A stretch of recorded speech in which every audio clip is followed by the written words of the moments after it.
Cool. All right. Thanks, Devin. There we go. Good. Awesome. Well, yes, as Devin said, I am Max Butler. I'm a recruiting operations consultant here at Ashby. And although I'm only 8 months into my role here at Ashby, I've spent the last 9 years as a Rec Ops leader, Rec Ops person. And so a lot of our work is heavily focused on helping recruiting teams make sense of their data, turning messy, overwhelming dashboards into actionable insights. So in the next 40 minutes, we're going to cover a lot of ground, but we're going to start with how you even approach your data. We'll talk about the evolution of static metrics to more actionable modern recruiting metrics. We'll talk about how to put some narratives and storytelling with your data, and then we'll wrap it up here at the end with some tailored dashboards and we'll do this in real time that Laura and I had put together to bring this all together. So with that said, I'm going to hand it off to Laura. Awesome. Thanks, Max. Super excited to be here today, rejoining the Ashby team, as well as seeing some familiar and unfamiliar faces. It's amazing to see the recruiting operations community and the Ashby community continue to grow. So super grateful for y'all coming today. When I look back at some of the teams that I've worked with, when we start talking about analytics, the most common challenge we typically start with is where to get started. Whether you are building reports for the first time, collecting new data, or trying to up-level your reporting sophistication, the hardest thing to do is figuring out what that first step is. There's just so many options. If I've had the pleasure of working with you in the past and having these conversations, you'll know that I like to anchor all of this with a question of what is your overall goal? Make it lofty. Don't have your technology limitations, data limitations, or team limitations be a part of that.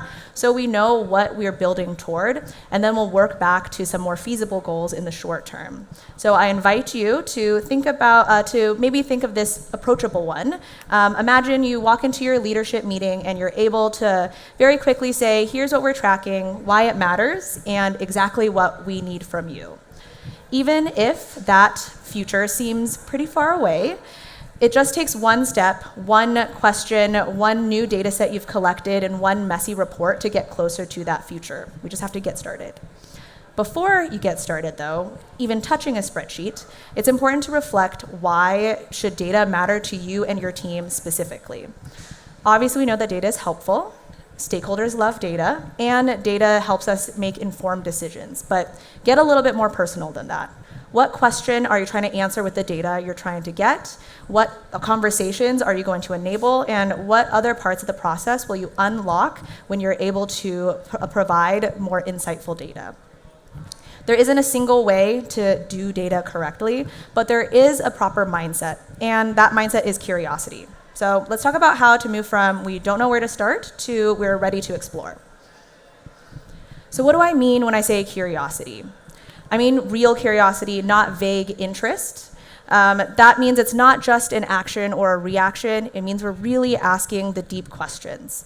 What is really behind this request? What are the motivators that is asking us to be pulling this data or starting this data journey? What may be some external motivations that are also impacting that?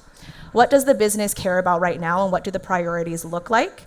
And how did we even get here? What historical information do we have? And then what assumptions exist? What metrics could possibly support or challenge those assumptions we have? I want to quickly touch on assumptions because sometimes, especially when you don't have data available, anecdotal data and lived experience is all you have. And those are really important. But when you're going into conversations, it's really difficult to drive action or influence change with stories alone. Having tangible data helps you have a shared language with your stakeholders that may otherwise never touch recruiting data. So we really want to make sure we are pairing lived experience with concrete data by using it as a gut check, but being open to what the data will eventually show us, even if it challenges some of the assumptions that your team or even you have. So an example here is, let's say a department head asks for some top of funnel metrics and wants to understand our sourcing volume. At the surface, that's actually a pretty easy report to pull, especially with tools like Ashby. So I could easily just give them a report of here's how many candidates we've sourced. But we haven't really asked the real question. We know what they're asking for, but we don't know what they're actually asking. So we want to deep dive into that. Usually when I get one of these requests, there's an underlying belief that sourcing or candidate volume is what is holding us back from making a hire. And that very well may be true, but if I only deliver that single report, we aren't exploring all the other options and avenues that got us to where we are today. So before rushing into pulling that report, we'll want to really ask ourselves what else can help us here. Sourcing activity, capacity, hiring manager alignment, process delays. There's so many other things that we really want to take into consideration before we jump into action. So when we think about being curious, that means providing and searching for clear context before building dashboards. You want to represent your team's experience as well as your hiring manager's experience while also remaining open to being challenged. In order to do that, you're going to dive into the data, even if it's messy, use it as a discovery tool, and then again, validate/compare to the qualitative information that you have, and treat anecdotal data as a lens, not the full picture. Sometimes mindset and framework is just as, or maybe even more important than the reports and the tools you're utilizing. So make sure that you have a deep understanding, or at least are working toward a deep understanding of your team's current state, culture, and needs. As I mentioned before, at this stage, data is just a tool for discovery, not yet a source of truth. So stay curious and remain open to what can unfold. So now we're curious, what are we going to do next? This is where we're going to put concept to keyboard. The trick here is to start with what you have and know and also are easily aligned on. That could be a trend report or maybe a shared report that you have between HR, finance, and recruiting, or even that pesky manual tracker you've been trying to get rid of. Those are things that are currently being utilized and referenced. So if you're able to pull from those and align and make sure to anchor on those, there's already going to be a shared alignment when you're providing new reports. When you're in the discovery phase, it's really good to pull as much data as you can for yourself, the data practitioner. But even with that, we want to build some guardrails. So when you are going through discovery, focus on one question you're trying to answer or a general area of focus that is the most relevant.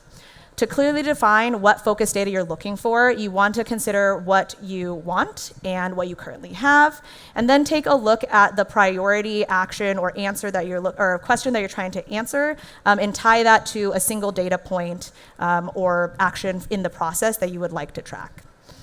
A common mistake I see some folks make is they'll build this menu of reports and share it directly with recruiters, heads of talent, or even worse, stakeholders. By providing these big dashboards super early without having a shared understanding of what it's showcasing and building a strong foundation, we will likely create more confusion than clarity. So it's really important to keep that to yourself and decide what is going to be worth sharing with the team and at what time. So meet your team where they are. You want to start small, build trust, and start with something that is feasible and easily aligned on. By doing this, we're going to build credibility and also show the value of these reports, which will get them hungrier and more excited for the additional metrics and data that you'll be able to provide down the line. Max, I know you've worked with so many talent teams. Does this align with your experience? Yeah, I'm like smiling as you're going through this because I wish more teams put that in practice than I often see. In my role as a consultant and I plug into a company, what's more common is I'm working with, let's say, a new head of talent or a new rec ops leader. They're often overwhelmed and they just say, just show me the data. Just like give me all the numbers. Or they use that lovely overused phrase, we don't know what we don't know. And so, or what's even more dangerous is that they ask, well, what are the other guys doing? Or can you just show me the reports and the dashboards that they're doing over there? Just give that to me. And that's never a good place to start. And for me, as a consultant, I want to make sure that I'm guiding the conversation, trying to hit that reset button and to get them back to their reality. Because if you don't even know how many jobs you have that are actively open, then you don't need advanced reporting and like super dense dashboards. So it's really important to what Laura said is like understand your reality, meet you and your team where they're at, and start small. Start with some of those basic numbers, get some quick wins to give you a foundation to stand on, and then that way you can start to move into some more actionable real-time data. Yeah. Awesome. Well, hopefully after this, we'll definitely see more of that. But let's say you've already been doing that. You have a good foundation of the basics. They all understand how many hires you've made, what your offer acceptance rate is, what happens when you want to deliver on more complex asks. I think the principles still apply to that. So starting with the why, understanding what is the reason we're pulling this information to begin with, identifying the focus area and the data that you're going to want to pull, and then use what you have and know. The added complexity here is usually if it's complex, it means it's hard to pull and you don't have all the data you want. So it's important to be transparent about where the data is today. If we think about an example, let's say you're trying to see the effectiveness of a new interview type. The best time to think about how will we display success in this is actually before you start. If you were thinking about this beforehand, it'll be pretty easy to A/B test. You can change an interview title, make sure it's easy to identify that this is what the newer one is and this is the older one, and then pull reporting from there. But let's say you joined after the fact, or maybe we just really had to prioritize speed in this moment and we didn't have time to think about the data impacts of that. There's still a possible way to pull data on it. It will just be more directional than definitive. So you can use the launch date, looking at interviews that happened before and after you launched these interviews. Or maybe there are interviewers that are specifically trained on that new interview and are more likely to have done those than others who have not been trained yet. There are always ways to find a proxy. Although not perfect, it will provide you some directional data which will keep your teams hungry to learn more. Again, as I mentioned, it's always important to label the data as such, so be honest. Let them know here's what we have, here's where we want to be, and here's what we as a team need to do in order to get there. I find that a lot of teams hesitate to do that because it may feel like we are saying we don't understand our data or we're not having great data practices. But for folks who really value data, they find this to build trust rather than degrade it because they know that you care about the accuracy of the data you're providing them, and they know you know how to get to that future state. So some of you are probably brainstorming what reports are feasible and agreeable at this point. And a great place to start is static metrics. And I'll pass it over to Max to talk about that. All right, thank you. So we're going to start with some of those metrics that we all probably grew up in recruiting, what we're going to call static metrics. So these are some of your classics: time to fill, offer acceptance rate, number of hires per month. And they're easy to pull, should be fairly easy to pull, and they're widely known. And honestly, they're still useful at the right place in the right time, but they are just a piece to a very large puzzle. So our goal is to understand where they fit in, when to use them, and when to push further into some more meaningful real-time metrics. So with that, here are some of your usual suspects: your time to fill, your numbers of hire, app volume, all that good stuff. And these are the metrics that a lot of teams start with, and a lot of teams start with these types of metrics and never really expand beyond. Why? There's a number of reasons why that happens. Is one, they're very easy to benchmark. So whether that be internal benchmarks or external industry reports, fairly easy to benchmark. They're referenced in probably like every vendor slide you get, or it's hard to open up LinkedIn and not get 3-4 posts in without someone talking about one of these metrics and the success or loss they had with it. And they're metrics that your leadership team probably already knows how to talk about. So our friends outside of recruiting, hiring managers and VPs, quite familiar with these terms. And so I want to walk through these and a few others with a critical lens and talk about why these are helpful and what they may be missing. So why do these types of metrics stick? Well, first, they're familiar. They're widely known, and they establish that common baseline that will give you kind of the comfort and that foundation that we talked about to move into some more actionable, some advanced modern recruiting. Take time to hire, for example. One, it's pretty self-explanatory. But two, if you're working with a new hiring manager, explaining time to hire is a hell of a lot easier than explaining Will Ducey's hero index. I mean, you have to be pretty advanced and like your shit together before you get into the hero index. But if you don't have these basics figured out, so they're very familiar with the audience. Second, the historical, they're really good for historical data and look back. It's really easy to look back and see how your team or your company has performed quarter over quarter, year over year, which also does support your capacity planning. So they give you it's a good indicator to understand what your recruiting team is capable of, what they have done, what they can do. So when it comes to bandwidth and when it comes to capacity planning, these are a lot of the metrics that you'll pull together and looking back what has happened in previous months.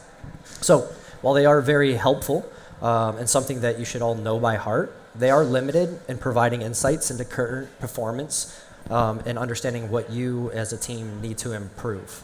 I often use these types of metrics when I'm first meeting with a customer or maybe just jumping in to take a look at their account. These are really good static audits that I'll use, or a spot check, to just get a sense of the overall volume and speed that a company is dealing with. So I may look at their number of hires, maybe group that by department, overlap the sheer application volume just to know like what kind of what number of candidates they're dealing with, and then look at your time to hire month over month, and that will give me a really good understanding. It's a good health check as to how the company has been performing before we get into more detailed conversations on where they want to go from there.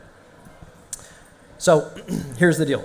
If you want to build a modern data-informed recruiting function, then it's pretty important to understand where these types of metrics will fall short. Here's what these metrics miss. They're retroactive. They are a backward-looking, surface-level type metric, and they only reflect what has happened. So they're not going to offer you insights into how you got here or what levers that you need to pull to improve your outcomes. They lack context. They can be these high-level aggregates. I bet a lot of you probably have a time to hire tile on your dashboard, or a report just has like a number 32 on it. And so although the time to hire is maybe you're at 30 days and you think that's great, that's your goal, but what's slowing us down?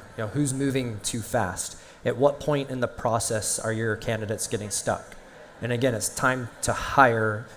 So what about all the people that didn't get hired? What's the speed in that area? I don't know why I keep on picking on time to hire. I'm going to move on to something else, but that's just what I keep coming back to. And then also they're not actionable. So you can't coach or course correct based on number of applicants per hire, right? You're gonna need more detailed stage-specific data to identify any inefficiencies in your recruiting process. So one of the most dangerous things about them too is that they can reinforce assumptions and drive misalignment. They validate incomplete narratives, which we'll talk about here in a little bit, but someone might have the assumption or assume that there's fewer hires happening month over month, and that is due to poor sourcing efforts, when in reality, it's probably that you have an overburdened team of interviewers that have a record high offer decline rate, or you're constantly having to reschedule. And so there's a lot of things that happen that can cause fewer hires per month, but if someone has an assumption or some type of narrative around it, static metrics can validate that, which can be dangerous. And then lastly, these metrics, they ignore experience and quality. And something that we have been talking about a lot in the past few years, but you're not gonna understand how your candidates felt about the process based off of some of these numbers. You're not going to understand how the hiring manager felt with the overall recruiting process. And then quality, you're not able to tell if the person or the people you hired for the role are actually successful or productive in that role. So as I was putting this together, I kept thinking about the many years I put together QBRs, or annual business reviews, for different departments and various recruiting teams. And when we finally got everyone together to do a recruiting QBR, let's say it's like a Q1 QBR, and when we got together, like, when's a key word, because I don't know about you, every time we did like Q1, we wouldn't find ourselves until like May or June getting the right people into the same place or on the same Zoom to actually talk about what has happened. And it took some time for me to realize, like, this is ineffective. We sit down and we talk about what we did And the types of metrics and the timing wasn't working for us because it was already too late to shape our Q2 strategy or the remainder of the year. So it didn't make a lot of sense to sit down and talk about what went wrong or what went right if it's not going to influence the decisions that we're going to make today. So yeah, it's if you want to up-level your recruiting team, you need to not only just live and breathe through static recruiting metrics, but you also need to apply some of these more modern, some of these more real-time metrics that you can layer with that. So I'm sure you've probably had some experience with this in your past. Anything you want to add to that? Yeah, I mean, I've built as many QBRs, maybe a little bit less. You've definitely been in the game a little bit longer than I have. But the QBRs are a risk if we are only presenting these static metrics once a quarter. That's a lot of time in between quarters. Well, I guess it's one quarter, but there's a lot of time where they aren't getting provided any metrics at all. So we're leaving a lot of room for interpretation, for things to be changing, and if they're just waiting for these metrics alone, these will be the only ones that they're looking to track. So when we do move into a space where, hey, we want to build you dynamic dashboards that are reporting real time, a lot of these metrics don't work very well over a smaller period of time because there's too much volatility and you're not actually going to get much insights out of it. But it's difficult to explain that to them if they think that this is all that there is. So that's where actionable metrics will come in. Okay, actual metrics. Why are these important? As all of you know, we have been working and living in unprecedented times. Change is constant, whether that's in the world, in our industries, in our companies, and on our teams. That means retrospectives, looking back at what has happened before, isn't really going to cut it anymore. We really need to make sure that the data we have allows us to respond in real time and not just explain how we got here, although that is really important. Having these sort of metrics are going to enable decision making and not just reporting for reporting's sake. So let's dig into what makes a metric actionable and how to identify the ones that matter for your team. Actionable metrics are not nice to know, they're need to act. Although if provided without proper context or intent, they can be nice to know as well. Some examples of ones that we have listed up here are pass-through rate, candidate experience, interview hours per hire, and these show current state performance, not just outcomes. As with all metrics, we want to caution that you should never rely on just one report alone. That's not going to give you the full story. So you want to make sure that you're providing enough context for folks. What is the data quality? Why does it matter? And what are we doing to ensure that the data going into these reports are clean?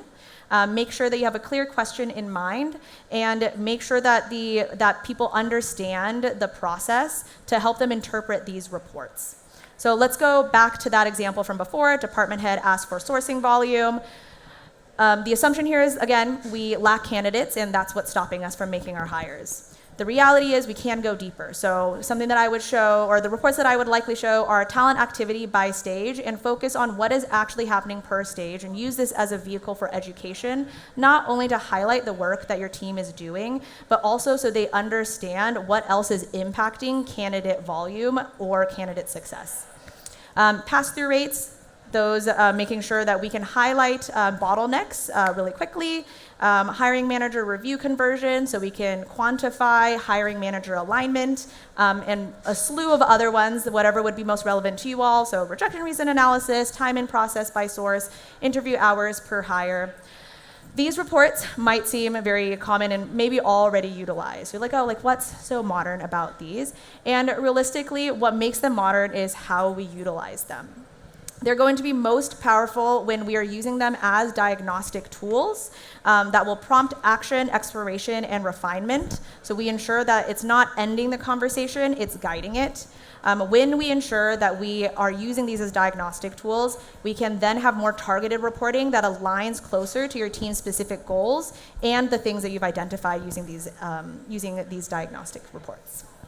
So to reiterate, actionable metrics are specific, real-time, and goal-oriented. These metrics allow for real-time course correction, and they support smarter decisions across the business, not just in talent. Education, again, is going to be essential. These metrics matter a lot to our partners, so we really want to take advantage of that and use that as a way to not only tell them how we're doing, but to also educate them on how we're doing it.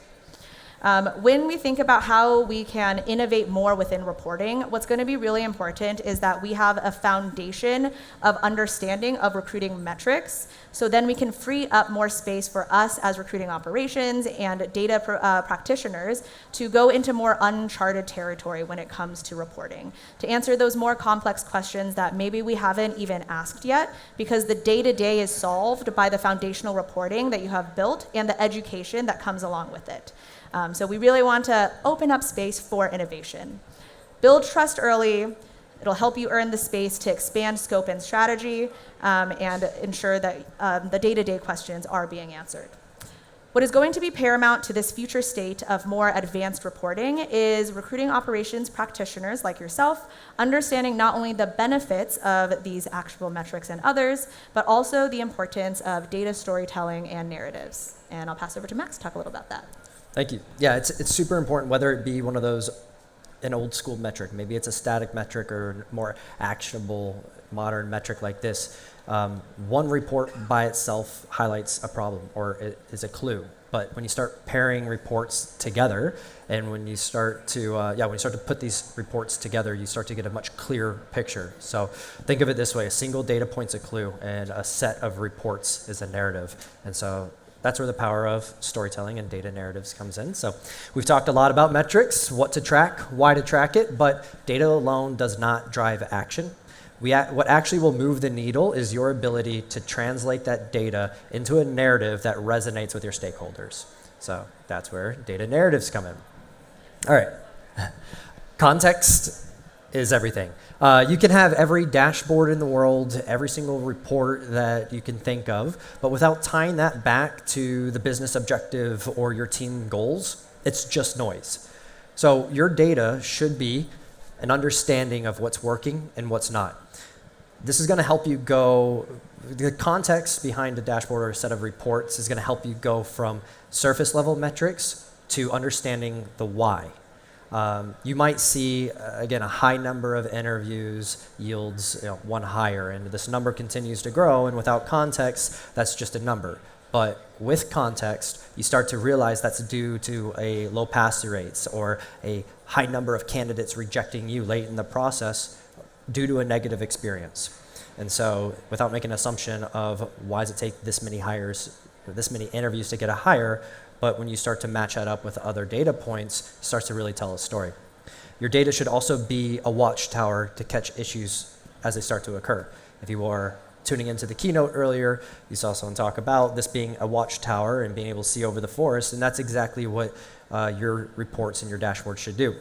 So think of a contextualized data as an early warning radar to, instead of waiting for those QBRs to identify that our pipeline was 100% white male, then you can spot some of these inefficiencies in real time and address them as they are starting to grow.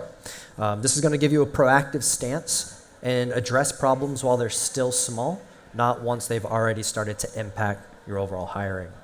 And lastly, your data should be that foundation to build credibility.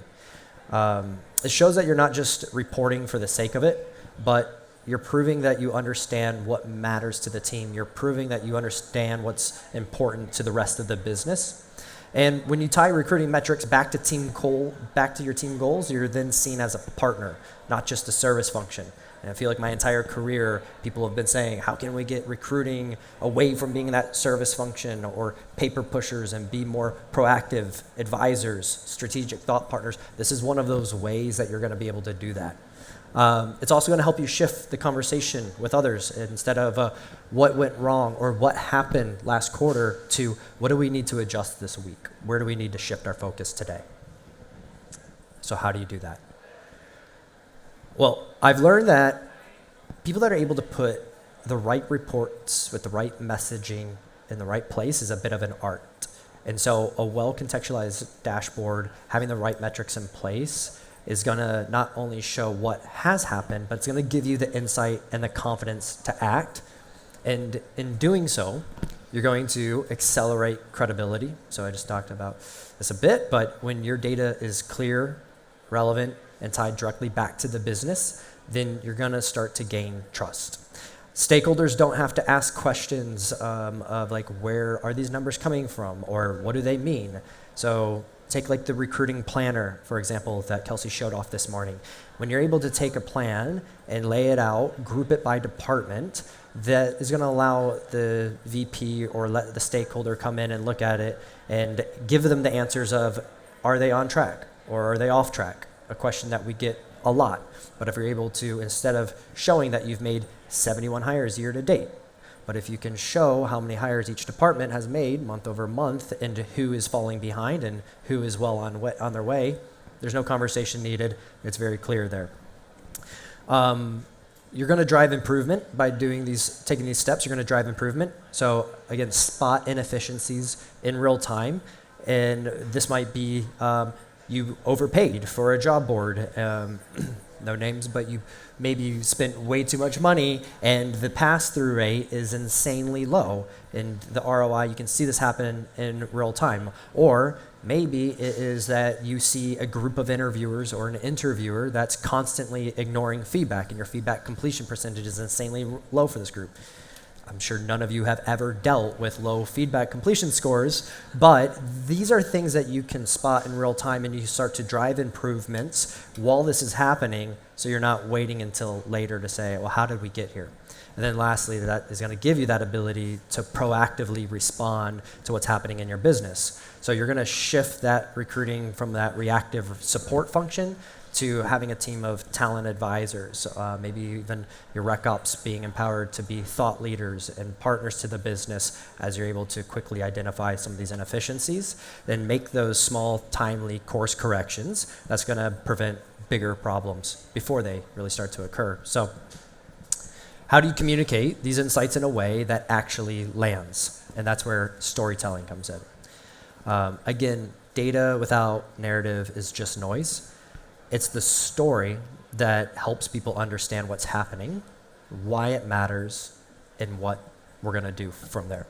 So the story, it should reflect your story should reflect what the business is trying to achieve. I know I've said that a lot, but I spend a lot of time with customers saying when they don't know where to start, it's, well, what's important to the business? And anchor on that. And oftentimes it's, well, we're trying to speed up, or we're trying to reduce various time-based metrics, or we're trying to improve diversity, or maybe we're launching an office in X region, or we're going to approach hiring by hubs.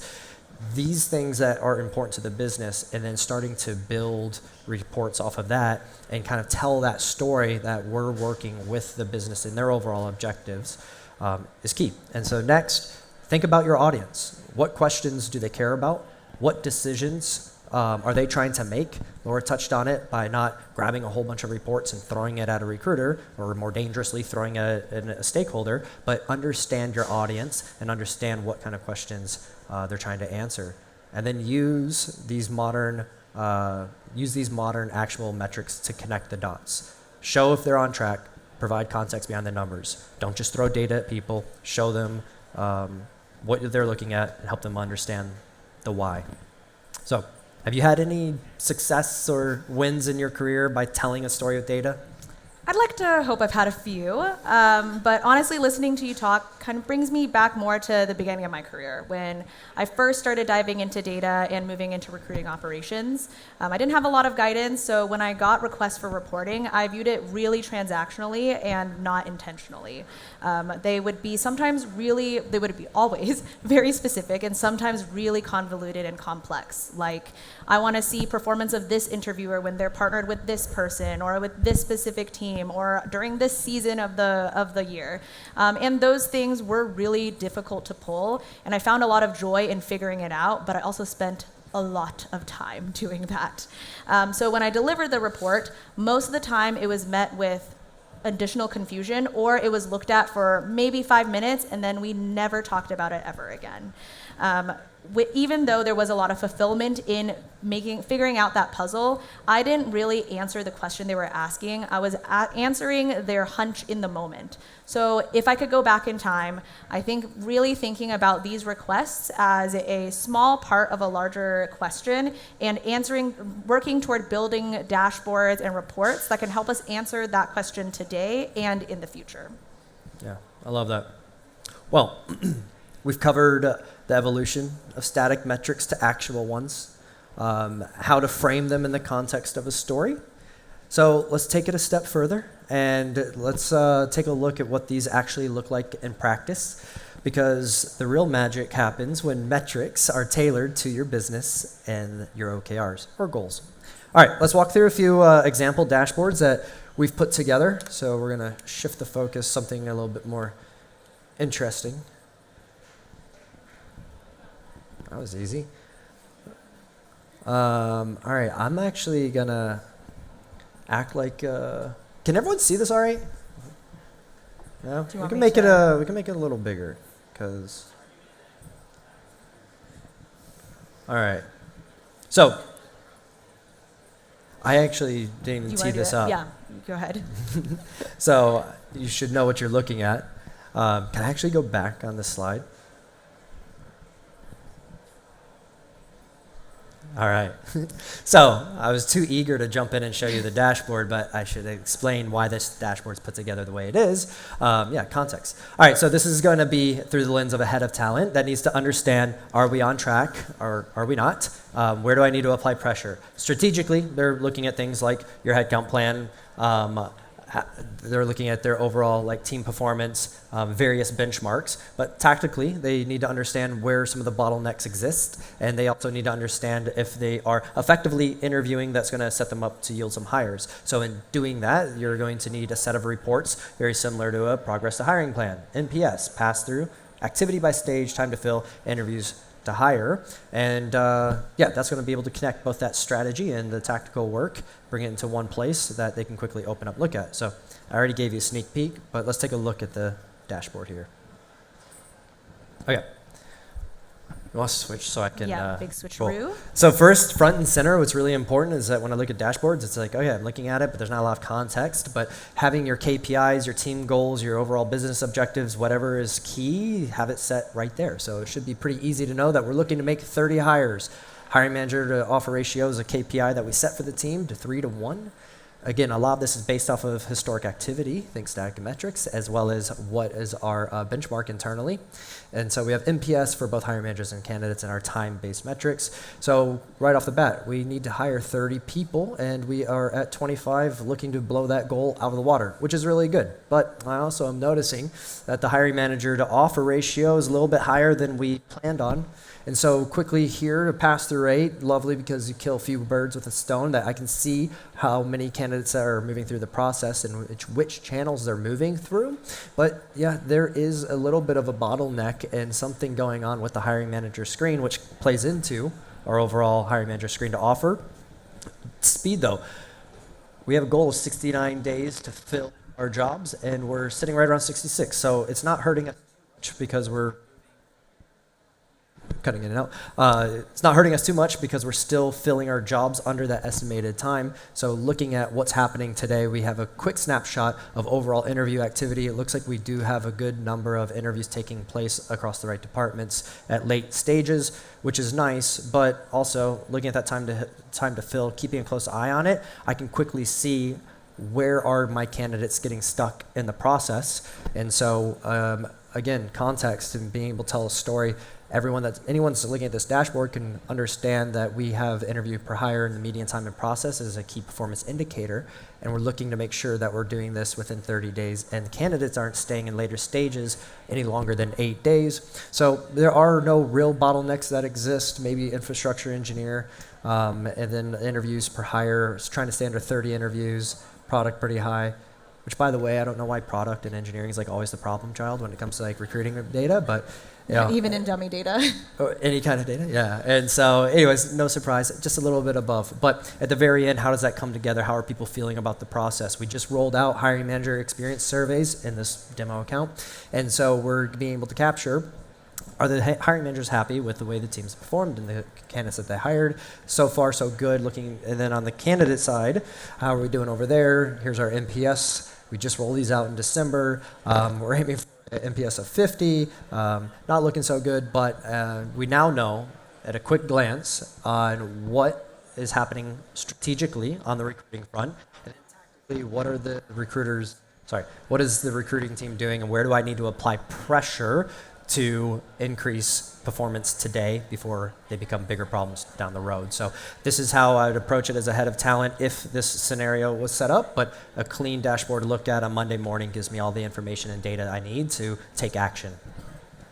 Awesome. Well, let's shift to another persona. Equally as important is the head of a department.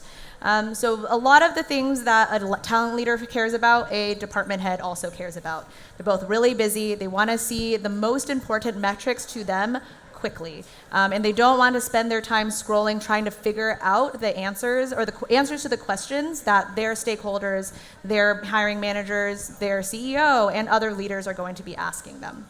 There are going to be two key differences when I think about a head of a department versus the head of talent.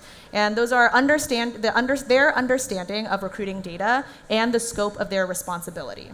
Let's talk a little bit about how they understand recruiting data.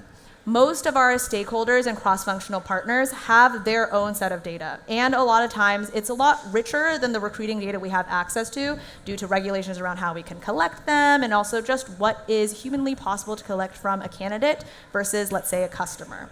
So when you're talking to the head of product, head of sales, head of engineering, they're coming through the lens of the data that they know. So it is important for us to utilize our dashboards to show them the difference so they can truly understand what these metrics are showing.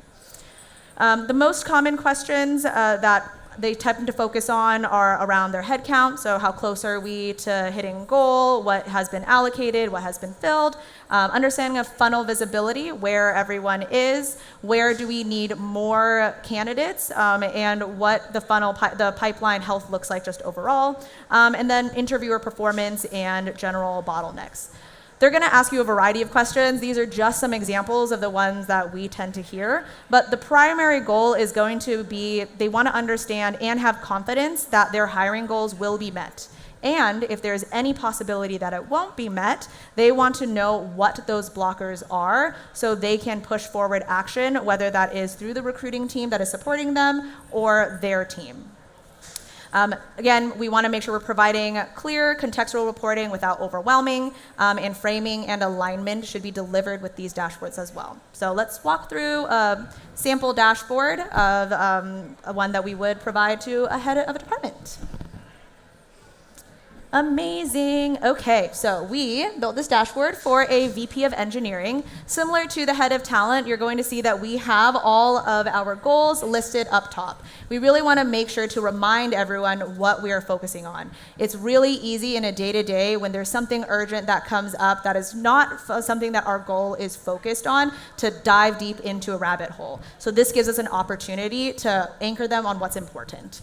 Then right next to it, we're going to have those answers to the questions that they typically get. How many open jobs do you have? How many hires? How many people are on offer? And then next to that is going to be candidate NPS score, but this is just because that's something that is within their goals. You just want to make sure whatever's up top is the most relevant and what they'll need to answer to. Not only do they want to know what's happening right now and what has happened, they also want to know what is going to happen in the future. So we have a projection report here to showcase what they're forecasted to hire. Then when we think about scope of responsibility, hiring managers are going to be squarely within their scope of responsibility. They want to make sure that they feel that their hiring managers are getting the quality of support that they need, and they also want to hold them accountable if there's anything that we need to ask them to do. Remember, providing context, so using these little text boxes is going to help you provide that context without having to be sitting next to them every day, voicing over what it is. Then we want to also be able to support any follow-up questions that they have. They will always want to understand the details that lie within, so including some interview activity reports, scheduled interview activity, and then further down, we have pass-through rate by hiring manager, again, back to that scope of responsibility. So that's just a sample report, sample dashboard that we would provide for a head of engineering. I know we're about at time, so we'll quickly run through the wrap-up. Okay, the overall message we really want to send is metrics are most effective when they're part of a story, and that's tailored, contextual, and actionable. Data doesn't need to be perfect to be actionable, just get started and move toward that future state. The most effective metrics, again, are used, shared, part of a story, and relevant. So don't wait for it to be perfect, just make sure it's useful to your partners. Modern recruiting metrics are as much about the mindset as it is about the methodology, and we really want to prioritize the human side of data so we lead to more meaningful narratives. So don't get lost in pulling in what you're pulling, invest in the why it matters. Yeah, keep building, keep asking why, and remember your data matters because you give it meaning. And yeah, with that said, thank you so much for spending time with us today. We hope that you walk out of here with some type of metrics that you can start applying immediately. Thank you.